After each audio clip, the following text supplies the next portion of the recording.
നമസ്കാരം. നിലമ്പൂർ ചന്തക്കുന്നിൽ ഇന്ന് പി അൻവറിന്റെ രാഷ്ട്രീയ വിശദീകരണ യോഗം നടത്തുകയുണ്ടായി. ആ യോഗത്തിൽ സഖാക്കൾ ഒഴുകിയെത്തും, പാർട്ടി പ്രവർത്തകർ ഒഴുകിയെത്തും, നിലമ്പൂരിലെ സഖാക്കളുടെ വലിയ കുത്തൊഴുക്കായിരിക്കും എന്നൊക്കെ ആയിരുന്നല്ലോ മാധ്യമങ്ങൾ തള്ളിമറച്ചിരുന്നത്, അൻവർ പറഞ്ഞിരുന്നത്. ആയിരക്കണക്കിന് പാർട്ടി സഖാക്കൾ എത്തും എന്ന് പറഞ്ഞിട്ട് ആ പൊതുയോഗത്തിൽ എന്താണ് കാണാൻ സാധിച്ചത്? രാഷ്ട്രീയ വിശദീകരണ വേദിയിലേക്ക് എത്തപ്പെട്ടത് ലീഗുകാരും കോൺഗ്രസ്സുകാരും BJP-ക്കാരും മാത്രമായിരുന്നു. റിപ്പോർട്ടർ ചാനൽ പറ്റാവുന്ന രീതിയിലൊക്കെ അൻവറിനെ രക്ഷിക്കാൻ, സംരക്ഷിക്കാൻ പൊളിഞ്ഞുപോയ പൊതുയോഗത്തെ ഒരു വമ്പൻ ഹിറ്റായി എന്ന് വരുത്തി തീർക്കാൻ ഒരുപാട് ശ്രമം നടത്തിയെങ്കിലും വിഫലമായി പോയി. അവിടെ വന്നു ചേർന്ന ആളുകളോട് ആദ്യം ചോദിക്കുന്ന ചോദ്യം, നിങ്ങൾ പാർട്ടിയാണോ CPM ആണോ എന്നൊക്കെയാണ്. അവിടെ വന്നിരിക്കുന്ന ആളുകൾ എങ്ങനെയാണ് പറയുന്നത്? അല്ല, ഞങ്ങൾ ലീഗുകാരാണ്, ഞങ്ങൾ BJP-ക്കാരാണ്, ഞങ്ങൾ കോൺഗ്രസ്സുകാരാണ്, ഞങ്ങൾ അൻവറിന് വോട്ട് ചെയ്ത ആളാണ്. അല്ല, നിങ്ങൾ ഏത് രാഷ്ട്രീയ പാർട്ടിയിലാണ് ഉള്ള ആളാണ് എന്ന് ചോദിക്കുമ്പോൾ പറയാണ് ഞാൻ ലീഗുകാരനാണ്. അങ്ങനെ അവിടെ വന്നു നിറഞ്ഞത് മുഴുവൻ കോലീബി സഖ്യമായിരുന്നു. ഈ രാഷ്ട്രീയ വിശദീകരണ യോഗം വിജയിക്കണം എന്ന് ഏറെ ആഗ്രഹമുണ്ടായിരുന്നതും അങ്ങനെ ഒരു അജണ്ട എടുത്തതും കോലീബി സഖ്യമായിരുന്നു. PV അൻവറിനൊപ്പം നിലമ്പൂരിൽ പാർട്ടി സഖാക്കളില്ല ഇപ്പോൾ കൂടെ എന്ന് വളരെ വ്യക്തമാക്കുന്ന ഒരു പരിപാടിയാണ് ഇന്ന് നടന്നത്. ഞാൻ വിളിച്ചാൽ പഞ്ചായത്തടക്കം സകലമാന സംഗതികളും എൻ്റെ ഒപ്പം പോരും എന്നാണല്ലോ അൻവർ പറഞ്ഞിരുന്നത്. പുതിയ പാർട്ടിയും തുടങ്ങാൻ പോവുകയാണ്. അപ്പോൾ അതുമായി ബന്ധപ്പെട്ട് ഇപ്പോൾ വലിയ രീതിയിൽ പാർട്ടിക്കും സർക്കാരിനുമെതിരെയൊക്കെ ഒരു വികാരം അഴിച്ചുവിടാൻ അൻവർ കഠിന പ്രയത്നം നടത്തിയെങ്കിലും അതൊക്കെ അമ്പേ പരാജയമായെന്ന് കാണിച്ചു തരുന്ന നേർചിത്രമാണ് ഈ രാഷ്ട്രീയ വിശദീകരണ യോഗത്തിൽ കാണാൻ കഴിഞ്ഞത്. അൻവറിനെതിരെ 2 ദിവസം മുമ്പ് മലപ്പുറത്ത് ഒരു വലിയ പ്രതിഷേധം നടത്തി നമ്മൾ കണ്ടു. CPM-ന്റെ നേതൃത്വത്തിലായിരുന്നു. ചെങ്കൊടി തൊട്ട് കളിക്കണ്ട എന്ന് പറഞ്ഞുകൊണ്ട് മുദ്രാവാക്യം വിളിച്ചുകൊണ്ട് 500-ലധികം സഖാക്കൾ പെട്ടെന്ന് നടത്തിയൊരു പരിപാടിയായിരുന്നു. പക്ഷെ 500-ലധികം സഖാക്കൾ തടിച്ചുകൂടിയത് നമ്മൾ കണ്ടു. ഇത്തരത്തിൽ വിശ്വസിക്കാൻ കൊള്ളാത്ത ഒരാളെ താങ്ങേണ്ടതില്ല എന്ന് തന്നെയാണ് പാർട്ടിയും എടുത്തിരിക്കുന്ന നിലപാട്. കോൺഗ്രസ്സുകാരനായ, കോൺഗ്രസിൽ ഒരു പരിഗണനയും കിട്ടാതെ മൂലക്കിരുന്ന അൻവറിനെ CPM ആണ് വളർത്തി വലിയൊരു വൻമരമാക്കി MLA ആക്കി മാറ്റിയത്. അതേ പാർട്ടിയും സഖാക്കളും തന്നെ ചവറ്റുകൊട്ടയിൽ എറിഞ്ഞിരിക്കുന്നു. എങ്ങനെ എറിഞ്ഞു? എറിയപ്പെടാനുള്ള സാഹചര്യം എന്താണ്? പാർട്ടിയെയും സഖാക്കളെയും തകർക്കാൻ ശ്രമം നടത്തി. അൻവറിൻ്റെ ഈ ഇപ്പോൾ പറഞ്ഞു കേൾക്കുന്ന രാഷ്ട്രീയം കേൾക്കുമ്പോൾ എനിക്ക് അരാഷ്ട്രീയവാദമാണ് ഓർമ്മ വരുന്നത്. അതായത് ഈ നമ്മുടെ കിഴക്കമ്പലത്ത് 2020 സാബു എന്ന് പറഞ്ഞ ഒരാളെ കുറിച്ച് കേട്ടിട്ടില്ലേ? ഒരു അരാഷ്ട്രീയവാദി.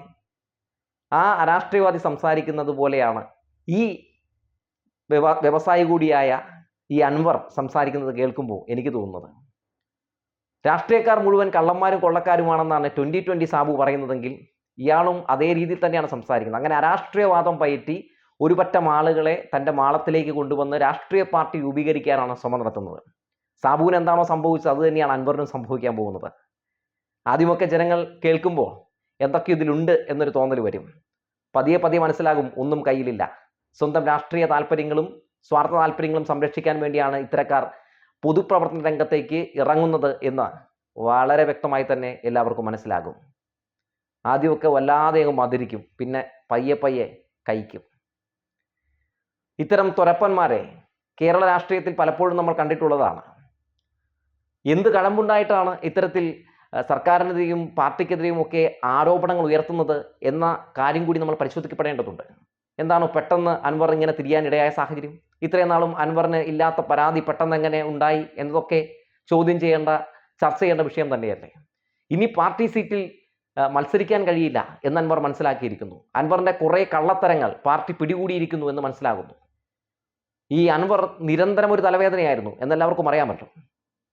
ഇദ്ദേഹത്തിൻ്റെ റിസോർട്ടുമായി ബന്ധപ്പെട്ട്, തടയണയുമായി ബന്ധപ്പെട്ട് പാർട്ടിയെ പ്രതിരോധത്തിലാക്കി, സർക്കാരിനെ പ്രതിരോധത്തിലാക്കി PV അൻവർ എന്ന് പറയുന്ന ഈ നേതാവ് പാർട്ടി ലേബലിൽ കാണിച്ചു കൂട്ടിയ തെമ്മാടിത്തരങ്ങളൊക്കെ എല്ലാവർക്കും അറിയാവുന്നതാണ്. അപ്പോൾ ഇനി എന്തായാലും പാർട്ടി മത്സരിക്കാൻ ഒരു സീറ്റ് കൊടുക്കില്ല, അല്ലെങ്കിൽ പാർട്ടി ചിഹ്നത്തിൽ മത്സരിക്കാൻ കഴിയില്ല എന്ന സത്യം മനസ്സിലായപ്പോൾ ഇനി അവിടെ മത്സരിക്കണം, മത്സരിച്ചാലാണ് തൻ്റെ വ്യവസായങ്ങൾ നടപ്പിലാക്കുകയുള്ളൂ, അല്ലെങ്കിൽ അതുമായി മുന്നോട്ട് പോകാൻ പറ്റുകയുള്ളൂ എന്നൊക്കെ മനസ്സിലാക്കിയ ഈ PV അൻവർ കോലീബി സഖ്യത്തിന് പിന്തുണ കിട്ടാൻ വേണ്ടി ഇറങ്ങിത്തിരിച്ചിരിക്കുകയാണ്. ഇനിയിപ്പോൾ ഇവരുടെ ഭാഗത്തുനിന്ന് ഒരു പിന്തുണ കിട്ടുക മാത്രമല്ല ഉദ്ദേശം, അതായത് ഒരു ഒരു പുതിയ രാഷ്ട്രീയ പാർട്ടി രൂപീകരിച്ച് ഒരു ഘടകകക്ഷിയായി മാറി കോലിബിക്കൊപ്പം നിൽക്കുകയാണെങ്കിൽ ഇനി ഏതെങ്കിലുമൊക്കെ കാലത്ത് അധികാരത്തിൽ വന്നിട്ടുണ്ടെങ്കിൽ ഒരു മന്ത്രിയൊക്കെ ആകാൻ പറ്റിയാലോ എന്ന ചിന്തയും അൻവറിനുണ്ട് കേട്ടോ. അപ്പോൾ അതൊക്കെ വെച്ചാണ് അൻവർ ഇപ്പോൾ രംഗത്തേക്ക് ഇറങ്ങിയിരിക്കുന്നത്. രാഷ്ട്രീയ വിശദീകരണ യോഗം പാളുമ്പോൾ പൊളിയുമ്പോൾ ചിലതൊക്കെ നമ്മളെ കാണിച്ചു തരുന്നുണ്ട്. അതെന്തൊക്കെയാണ്? അതായത് അൻവർ എന്ന് പറയുന്ന ഈ വ്യക്തിയെ സംരക്ഷിച്ചവർക്ക്, അല്ലെങ്കിൽ അൻവർ എന്ന് പറയുന്ന ഈ വ്യക്തിക്ക് വേണ്ടി കൊടി പിടിച്ചവർക്ക്, അതുപോലെ തന്നെ അൻവറിനെ ജയിപ്പിക്കാൻ വേണ്ടി അഹോരാത്രം പണിയെടുത്തവർക്ക് അൻവർ എന്ന് പറയുന്ന ഈ പൊളിറ്റീഷ്യൻ ഒരു യൂദാസായി മാറിയാൽ ഞങ്ങൾക്ക് മറുപടി തരാൻ അറിയാം എന്നുകൂടി കാണിച്ചു തരികയാണ്. PV അൻവർ കോലീബി സഖ്യവുമായി ചെങ്ങാത്തം കൂടാൻ വേണ്ടി എന്താണ് ചെയ്തത്? ആദ്യം അവരെ സുഖിപ്പിക്കണം. അതിനുവേണ്ടി സർക്കാരിനെതിരെ, പാർട്ടിക്കെതിരെ ഇല്ലാത്ത പച്ചക്കള്ളങ്ങൾ പ്രചരിപ്പിച്ചു. ആദ്യമൊക്കെ കയ്യടി കിട്ടി കേട്ടോ. പതിയെ പതിയെ ആ കയ്യടി കൂവലായി മാറി. അങ്ങനെ ഒരു എൻട്രി കിട്ടി കോലീബി സഖ്യത്തിലേക്ക്. ഇപ്പോൾ സുധാകരൻ, സതീശൻ, രമ അങ്ങനെ തുടങ്ങി നിരവധി ആളുകൾ അൻവറിനെ പ്രകീർത്തിച്ചുകൊണ്ട് രംഗത്തേക്ക് വരുന്നുണ്ട്. ഇപ്പോൾ കോലീബി സഖ്യത്തിൻ്റെ തങ്കമാന മനിതനാണ് അമ്പൂക്ക. അമ്പൂക്ക എന്ന് പറഞ്ഞിട്ടുണ്ടെങ്കിൽ മരിക്കും അവർ. ഈ അമ്പൂക്ക ഉന്നയിക്കുന്ന ആരോപണങ്ങളിൽ ഒരു കഴമ്പുമില്ലെന്നും ഒന്നുമില്ലെന്നും അവർക്കറിയാം. പക്ഷേ ഇദ്ദേഹം ഒരു ഭരണകക്ഷി MLA ആണ്. MLA ആയിരുന്നു, ഇപ്പോൾ അല്ല. അപ്പം അതുകൊണ്ട് അദ്ദേഹം പറയുന്ന വാക്കുകളിൽ പിടിച്ചുകൊണ്ട് പ്രതിപക്ഷത്തിന് നിയമസഭാ സമ്മേളനം നടക്കുമ്പോൾ ഭരണപക്ഷത്തെ കടന്നാക്രമിക്കാൻ കഴിയുമെന്നൊക്കെയാണ് സതീശനും സംഘവും ഒക്കെ ഉദ്ദേശിച്ചിരിക്കുന്നത്. അങ്ങനെ വരുമ്പോൾ ഒരു ചെറിയ പ്രശ്നമുണ്ടല്ലോ.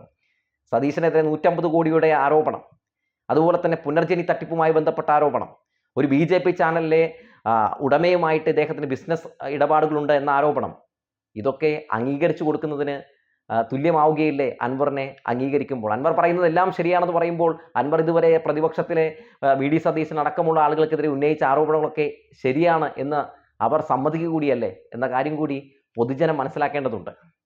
മാത്രവുമല്ല, PV അൻവർ എന്ന് പറയുന്ന ഈ വ്യക്തി ചെസ്റ്റ് നമ്പർ ഇടുന്നുണ്ടല്ലോ ഒരുപാട് ആളുകൾക്കെതിരെ. ഏതെങ്കിലും ഒരു വ്യക്തിക്കെതിരെ ഇദ്ദേഹം ഈ ചെസ്റ്റ് നമ്പർ ഇട്ട ഏതെങ്കിലും ഒരു വ്യക്തിക്കെതിരെ വ്യക്തമായൊരു തെളിവ് സമർപ്പിച്ചതായിട്ട് നമ്മൾ കണ്ടിട്ടുണ്ടോ? ഇല്ല, ഒന്നും തന്നെ ഇല്ല. എന്നാൽ എന്തൊക്കെയോ ചെയ്ത് കാണിച്ചു, എന്തൊക്കെയോ ചെയ്ത് കൊടുത്തു എന്ന രീതിയിൽ, അല്ലെങ്കിൽ എന്തൊക്കെയോ തെളിവൻ്റെ കയ്യിലുണ്ട് എന്ന രീതിയിലൊക്കെ വരുത്തി തീർത്തൊരു പുകമറ സൃഷ്ടിച്ചുകൊണ്ട് ഈ നാട്ടിലെ ജനങ്ങളെ മുഴുവൻ തെറ്റിദ്ധരിപ്പിക്കുകയാണ്. പോലീസ് സേനയുടെ മനോവീര്യം തകർക്കാൻ വേണ്ടി ശ്രമം നടത്തുകയാണ്. സ്വർണ്ണക്കള്ളക്കടത്ത് സംഘത്തിന് വേണ്ടിയും ഇവിടുത്തെ അമ്മാതിരി ക്രിമിനൽസിന് വേണ്ടിയും അവരുടെ ഒരു സെക്യൂരിറ്റിയെ പോലെ അദ്ദേഹം സംസാരിക്കുകയാണെന്ന് പറഞ്ഞാലും തെറ്റില്ല. പോലീസുകാർക്ക് സ്വർണ്ണക്കള്ളക്കടത്ത് സംഘത്തെ പിടിക്കാൻ പാടില്ല. അവരത് പിടിക്കുന്നതാണ് അൻവറിൻ്റെ ഏറ്റവും വലിയ പ്രധാനപ്പെട്ട പ്രശ്നം. അങ്ങനെ പറയാൻ എന്താണ് കാരണം? അൻവറിന് എന്താണ് ഇവരായിട്ടൊരു പങ്ക്? അവർക്ക് വേണ്ടി എന്താണ് അൻവർ സംസാരിക്കുന്നത്? അവരെ തൊടുമ്പോൾ എന്താണ് അൻവറിന് പൊള്ളുന്നത്? ഇതൊക്കെ അന്വേഷിക്കപ്പെടേണ്ടതുണ്ട്. എന്തായാലും ഇതൊക്കെയായിട്ട് ബന്ധപ്പെട്ട് അന്വേഷണം നടക്കുമെന്ന കാര്യത്തിൽ യാതൊരു തർക്കവുമില്ല.